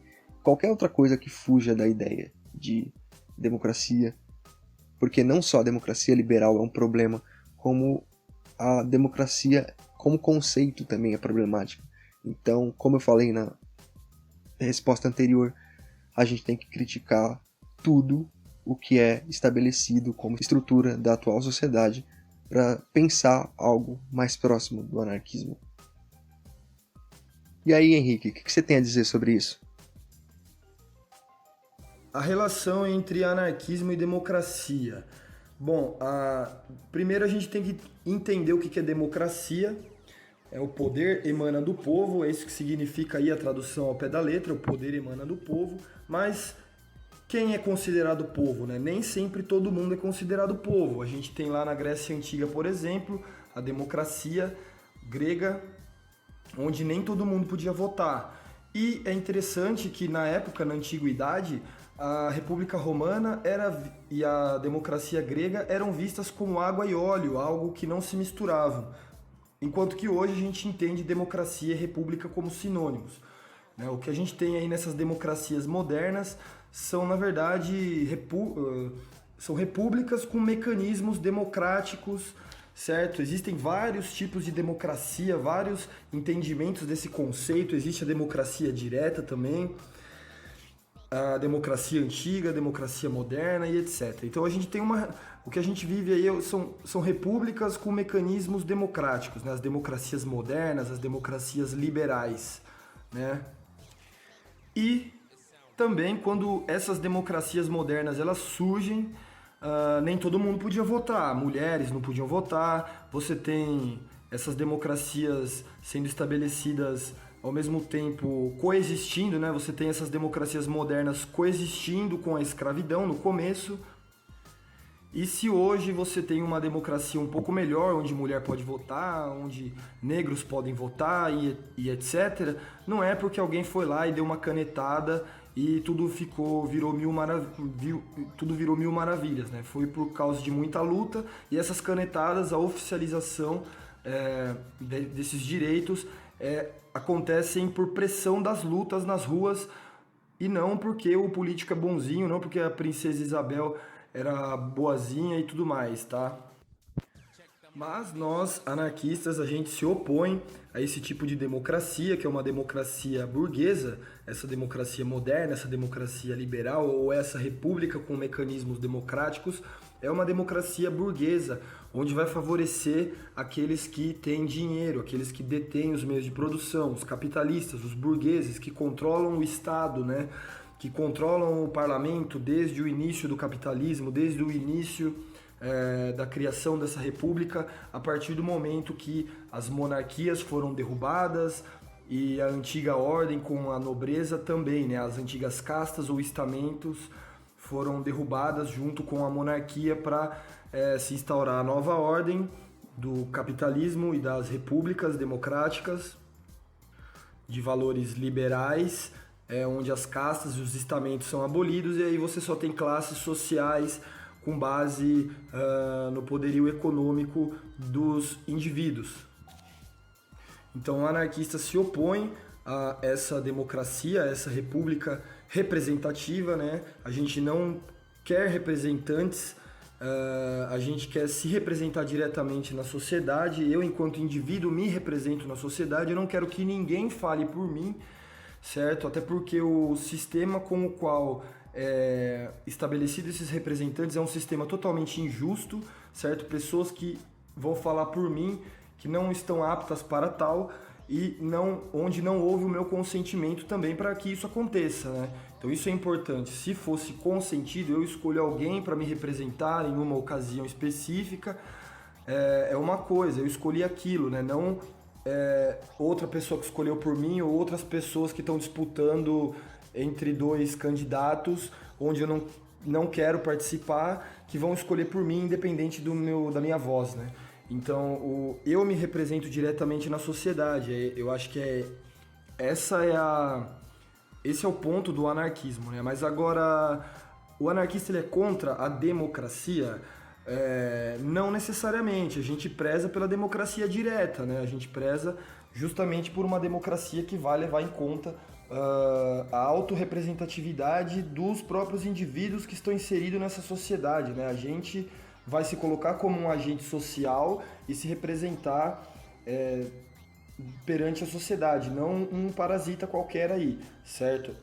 Esse que é o ponto do anarquismo enquanto defensores da democracia. Mas a gente quer acabar com a democracia, essa democracia que tem aí, e voltar, sei lá, para uma ditadura, onde não tenha mais a divisão dos três poderes, e aí você tem a supremacia do executivo, as liberdades civis acabam. Não, isso quem quer é um reacionário. O que a gente quer é essa democracia que está aí, que já avançou por conta de lutas no passado, onde hoje pessoas que não podiam participar dessa democracia hoje podem participar, que a gente quer expandir ela para que todos tenham poder, para que todos tenham voz, para que todos possam se representar e colocar as suas questões aí para serem resolvidas e discutidas perante a sociedade, né?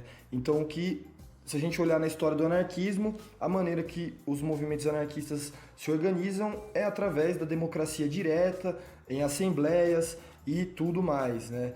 respeitando, claro, a autonomia dos indivíduos, certo? A voluntariedade e o consentimento de cada um. Se você não quer participar daquela organização, você não é obrigado, né? Ou não deveria ser. Enquanto anarquista, a gente tem que prezar por esse princípio aí, né? Do consentimento, da liberdade, da autonomia.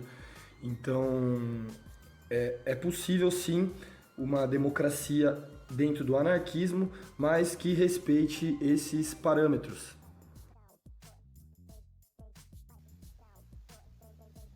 Gabriel, sua vez.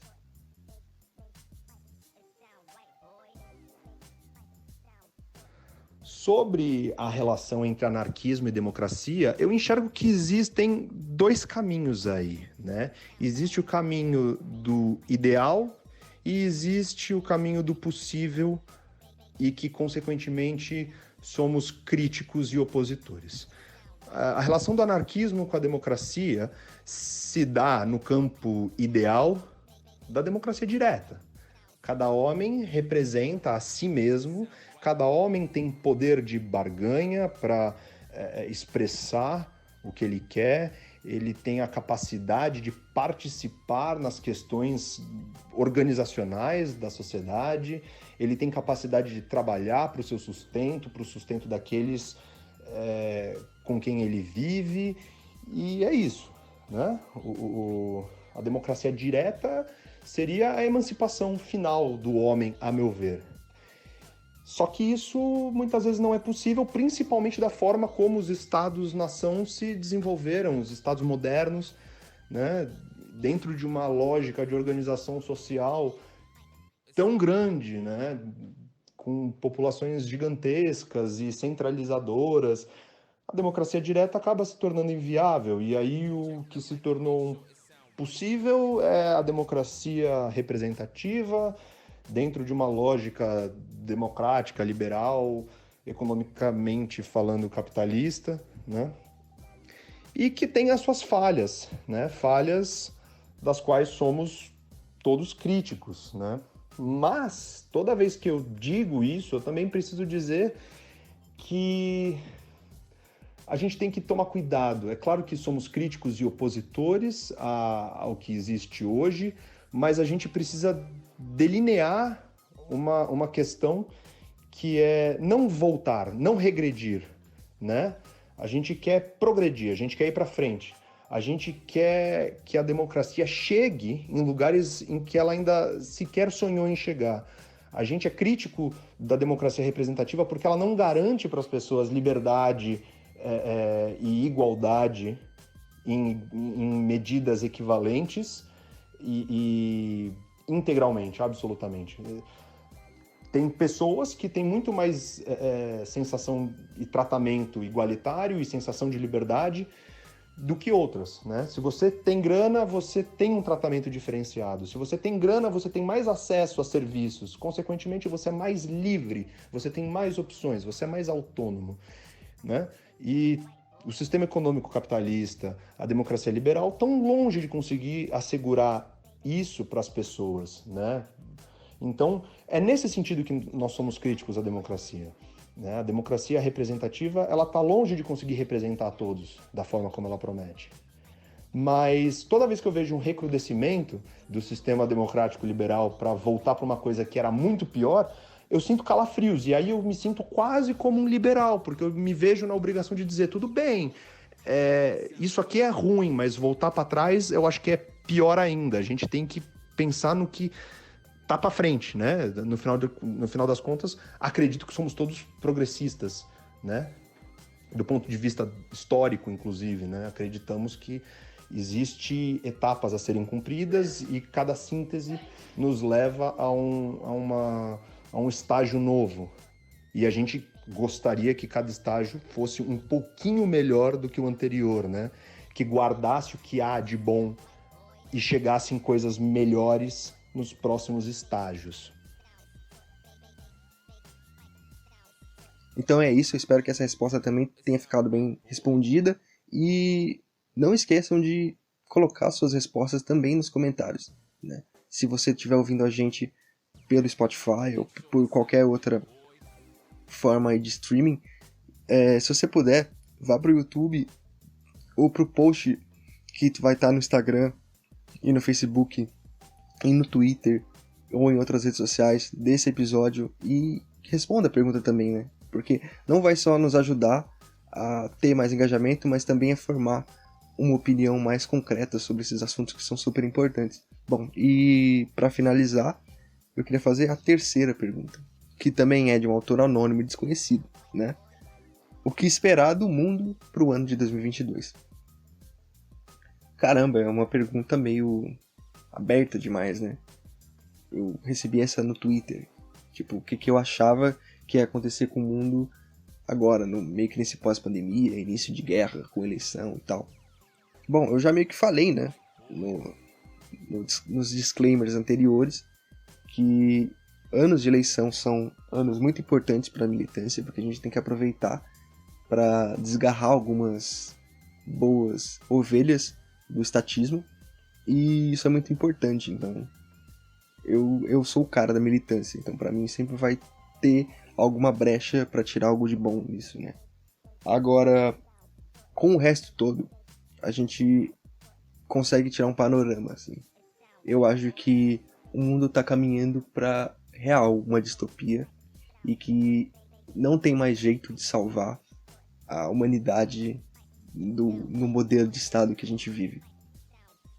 Não é querendo ser muito pessimista, mas assim, eu não vejo muito caminho, sabe? Porque, sério, tipo, a gente acabou de ter um estado invadindo o outro e matando uma galera no mundo. Isso não tá certo de nenhuma maneira. E essas coisas não vão melhorar, sabe? Os caras fizeram isso no meio de uma pandemia mundial e foda-se. Ninguém ligou direito, pelo menos, como deveria. Então, o único caminho é se organizar de maneira que essas implicações estatais se tornem cada vez menos ligadas a você mesmo. Então, a gente tem que se organizar coletivamente, a gente tem que lutar pela emancipação dos povos, para que as pessoas consigam se organizar sem precisar de órgãos centrais, sabe? Eu acho que esse é o único caminho, porque senão a gente vai estar muito fodido. Tem uma frase que eu digo que agora ficou muito mais simbólica, que é paz entre nós e guerra aos outros.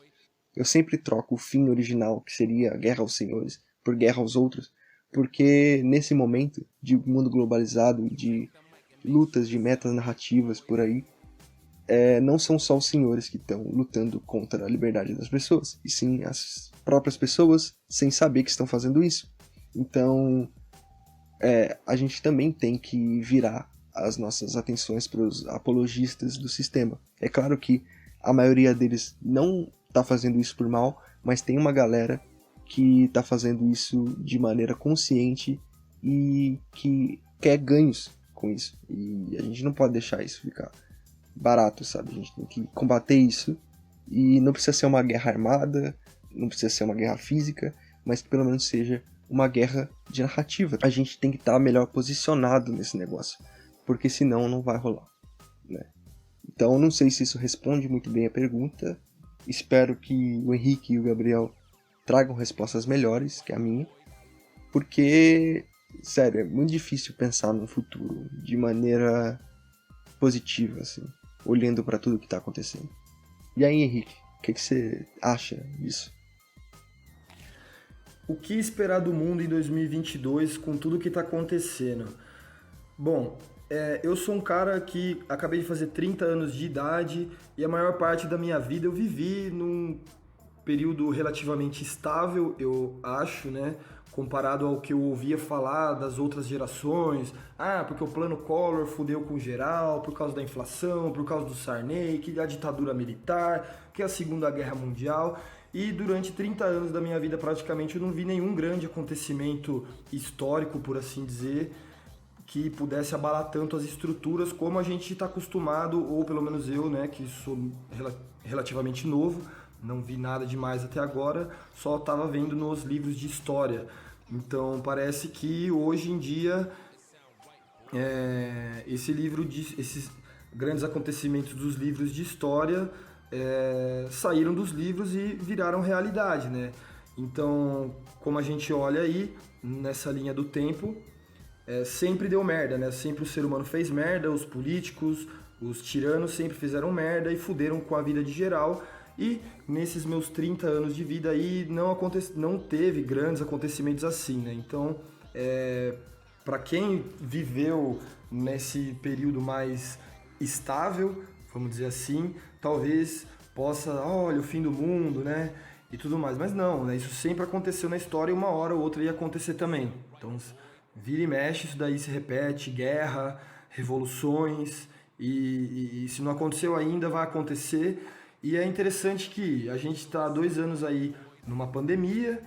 Eu, por exemplo, tô vivendo aqui na minha cidade um racionamento de água muito duro, já faz quase 1 ano, que tá todo de um dia sim, um dia não, depende da bandeira lá das Zetas, né? 24 horas por dia, às vezes 36 horas por dia sem água, às vezes 12 horas por dia sem água. Quando tem chuva, a gente tem um pouco mais de água, quando não tem, a gente fica aí já cheguei a ficar até 36 horas por dia sem água, né? Então, e aí agora estoura uma guerra, enfim, várias merdas acontecendo, e parece que, nossa, né, tipo, é o fim do mundo, Jesus vai voltar, tipo, não tem saída, vão jogar uma bomba nuclear, vai explodir tudo, vai acabar a humanidade, fica aquele monte de mensageiro do apocalipse, como se isso já não tivesse acontecido antes, né? Pode ser que dê uma merda geral, né? Enfim, muito maior, nunca antes vista, pode ser, isso é possível sim, né? Mas também a gente tem que entender que essas coisas já aconteceram antes também. Então, guerras e revoluções, né? Qual foi a última grande revolução que teve por aí, né? Se você pegar no século XIX, você tem um monte de revolução. No começo do século XX também, né? Você não tem só revoluções socialistas durante esse tempo que eu citei. Você tem revoluções liberais também, né? Onde a ordem foi mudada. Então, por que isso não vai acontecer de novo? Você sai da escravidão e vai, sei lá, para o mundo democrático, para o mundo do capitalismo. Você sai da monarquia e vai para a república, né? Você sai do feudalismo e vai para o mercantilismo. Você sai do modo de produção asiático, você sai da antiguidades. Então, em certos momentos, essas coisas vão acontecer, as guerras vão acontecer, as revoluções, a mudança da ordem de maneira estrutural sempre aconteceu, de tempos em tempos. É uma lei da vida, né? Tudo tem começo, meio e fim, tudo nasce e morre. Então, a nossa sociedade moderna vai chegar um momento também que ela vai ruir, por qualquer motivo que seja, porque é uma coisa que é a vida, né? A lei da vida mesmo, né? Tipo, tudo tem começo, meio e fim. Uma hora o capitalismo vai ter o seu fim também. Uma hora essa democracia burguesa vai ter o seu fim também. Quando vai ser, eu não faço ideia, mas a verdade é que vai ter, né? E a gente tá vendo uma guerra grande aí de novo, com possibilidade de surgir uma terceira guerra mundial. Algumas pessoas acreditam nisso, eu não sei se eu acredito nisso. Mas e revolução, né? Revolução, quando é que foi a última que teve? Então, uma hora ou outra vai ter uma grande revolução de novo, vai ter que ter uma grande revolução de novo. Isso é histórico, isso sempre teve, sempre vai ter, né? E faz muito tempo que não tem. Então, talvez seja a hora, né? Seja a hora, e com tudo isso que está acontecendo, você chega na sua casa, você não tem água, daqui a pouco começa a ter apagão, aí é pandemia, você perde seu emprego, você vai à falência, aí estoura uma guerra, isso influencia no preço das coisas aqui, no preço da gasolina, e é como diz aquela música do Gabriel Pensador, né? Até quando a gente vai ficar levando porrada? Até quando a gente vai ser saco de pancada? Então, eu acho que uma hora essa porrada vai doer muito nas pessoas e vai ter que ter, essa é a única saída, né? Vai explodir uma revolução mesmo, né? E essas coisas que estão acontecendo não tá acontecendo só no Brasil ou só na cidade de Salto, São Paulo. É no mundo inteiro, a pandemia é no mundo inteiro e a guerra vai afetar o mundo inteiro também, porque o sistema capitalista ele é global, ele é internacional e tá tudo interligado. Então se tiver que acontecer uma revolução, ela vai ser global também, né? Ela vai ser internacional também, né? Então, por isso a importância da gente se organizar e é isso, não é nem ser otimista, nem ser pessimista, talvez realista, no sentido de que se a gente se organizar e se a gente combater esse monte de... esse descaso, né, que existe com o povo, talvez exista uma saída, né? Enfim, eu acredito que isso vai acontecer uma hora ou outra Não sei se vai ter que vir mais merda para que o povo não aguente mais. Eu acho que a hora que as pessoas chegarem no limite, não vai ter como. As pessoas vão sair pra rua quebrando tudo, pegando em armas e trocando soco com polícia, sabe? Enquanto você ainda consegue aguentar, tá ligado? Enquanto você consegue aguentar. Porque imagina a vida de uma pessoa que tá nessas condições. Trabalha pra caralho, aí você chega na sua casa, não tem água, você vai comprar mistura, você não tem dinheiro pra comprar mistura porque tá tudo caro. Você não consegue arrumar emprego direito porque quebrou um monte de empresa por causa da pandemia, seus familiares morreram de Covid-19 e aí você tem que pagar aluguel, você tem que daqui a pouco ser despejado e não sei o que. E aí, como é que fica, né? Tipo, eu acho que a hora que não tiver mais como, que tiver insuportável, não tem como. As pessoas elas vão sair e vão quebrar tudo, né? Entenda isso da melhor forma possível. Ou da pior, sei lá. Mas eu acho que é isso que eu tinha pra falar a respeito do que eu espero pra 2022. Eu vejo aí que a gente tá caminhando pra isso. Em 2022 a gente tá caminhando pra isso. Existe uma necessidade urgente, né? É mais do que nunca uma necessidade urgente em se fazer alguma coisa, porque enquanto eu tô sem água aqui na minha casa, o prefeito da minha cidade, ele tá lá no condomínio dele com piscina e tudo mais. E eu tenho que pagar aluguel aqui, trabalhar de noite, de fim de semana, como freelance, sem segurança nenhuma econômica, praticamente. Então, eu acho que e essa é a realidade da maioria das pessoas, né? E a maioria, se ela estiver unida, ela não tem como a minoria ganhar. Eu acho que essa que é a questão. A gente está dividido e a gente tem que entender as necessidades do povo aí, da classe trabalhadora, se unir e, pô, né, eu quero a porra da água na minha casa, eu quero ter energia na minha casa, eu não quero pagar... tipo, eu quero ter mistura pra comer, sabe? Eu acho que é isso, assim, a situação ela tá insuportável, já passou da hora da gente ir pra cima, né? Interessante. Agora, pra finalizar, o que o Gabriel traz pra gente? E bom, eu não espero nada assim de muito positivo em 2022. Na verdade, eu sou pessimista, eu tenho adotado uma posição muito pessimista em política há pelo menos, sei lá, 2, 3 anos, né?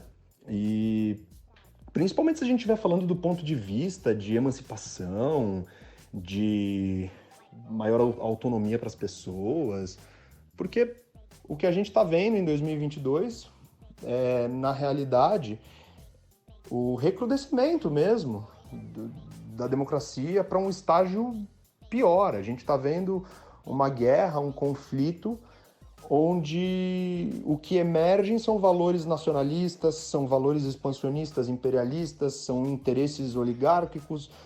A gente não está vendo soberania dos povos, né? A autodeterminação dos povos, como a gente muitas vezes idealiza e sonha, acha que é possível. A gente não está vendo isso, a gente não está se aproximando disso. A gente está vendo mesmo o retorno a algo que imaginávamos que estivesse superado, né? E, na verdade, aqui existe um diálogo direto com o que eu acabei de falar com relação à democracia, né? Eu vejo um recrudescimento mesmo, para um estágio muito pior, né? Para algo pior do que uma constituição que sujeita aqueles que estão no poder a ela mesma. Entende o que eu quero dizer? Se é ruim ter uma constituição que pelo menos tenta submeter quem está no poder a ela, é muito pior não tê-la. É muito pior que ela não consiga submeter quem governa. E eu acho que a gente está se aproximando disso, a gente está voltando para um estágio muito cru, muito ruim, né? Então eu não tenho não tenho uma mensagem de amor, esperança e... Não, eu acho que a gente tem um longo passado pela frente, por pior que essa frase seja, mas é meio que o que nos espera, o que nos aguarda, sabe? A gente imaginava ter superado a Guerra Fria, a gente imaginava ter superado a época dos impérios, né? E de repente o que a gente está vendo é crescimento de blocos, econômicos e bélicos também, né? Disputando território, disputando interesse e, de novo, não vejo isso, não vejo comprometimento com a soberania popular, com a autodeterminação dos povos, nada disso. Eu acho que, infelizmente, estamos indo para uma coisa muito ruim.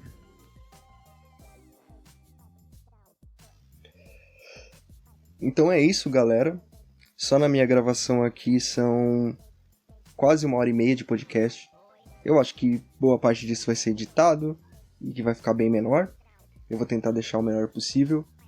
Mas eu acho que já tá bom, né? Para um teste.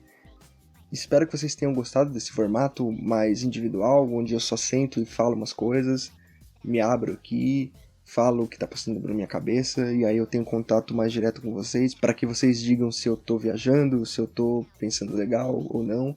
E espero que vocês também consigam comentar aí, trazer mais coisas pro debate, e digam se gostaram mesmo desse formato. Essa é uma das formas que a gente pensa em trazer novos episódios, porque agora que a gente tá em 3, né, se cada um começar a gravar as próprias bobagens aí sozinho, a gente vai ter muito mais episódio para postar. E esperem que a gente também vai postar bastante coisa diferente, assim. A gente vai tentar fazer uns documentários, a gente vai tentar fazer umas entrevistas, talvez algumas aulas, contar umas histórias, apresentar textos, falar sobre outras formas de política, falar sobre cultura, sobre arte. Eu acho que o Spookcast tem que ser esse ambiente livre, onde a gente milita pelo anarquismo, mas também fala de maneira autônoma mesmo, o que vem na telha, com a responsabilidade de expressão que eu sempre digo que é muito importante, mas com essa liberdade de poder falar sem atingir os outros, ou pelo menos sem atingir quem não merece ser atingido, igual alguns outros podcasts fazem, né? E eu acho que o processo de se afastar um pouco dessa ideia de MesaCast também vai ajudar a gente nesse propósito. Bom, é isso. Espero que vocês tenham gostado. Me desculpem por ter passado tanto tempo sem postar. Desculpem também o Henrique. Espero que vocês entendam que a gente passou por alguns perrengues. Qualquer dia a gente senta aqui para falar melhor sobre a nossa experiência. Eu acho que pode ser uma boa conversa, inclusive trazer gente que manja disso, sobre psicologia, sobre essas questões, para poder fazer uma roda de conversa e trocar uma ideia um pouco mais embasada sobre como foi passar esses últimos 2 anos. Espero que todos estejam bem, todos estejam vivos e com os melhores amigos, com a família e com as pessoas mais queridas na mesma situação, tá? Porque eu também já passei pela situação de ter perdido pessoas próximas durante a pandemia, e isso definitivamente não é uma boa experiência. Bom, eu quero desejar um abraço, agradecer a todo mundo que ficou esse tempo, que eu ainda não sei quanto disposto a ouvir o que eu tô falando. E é isso. Não se esqueçam de seguir a gente nas redes sociais, ficar de olho, porque a gente vai voltar a postar, e engajar bastante esse podcast e esse episódio, para que a penalidade que a gente vai ganhar por não ter postado nada recentemente seja um pouco mais branda. Então é isso, agradeço mais uma vez e tchau.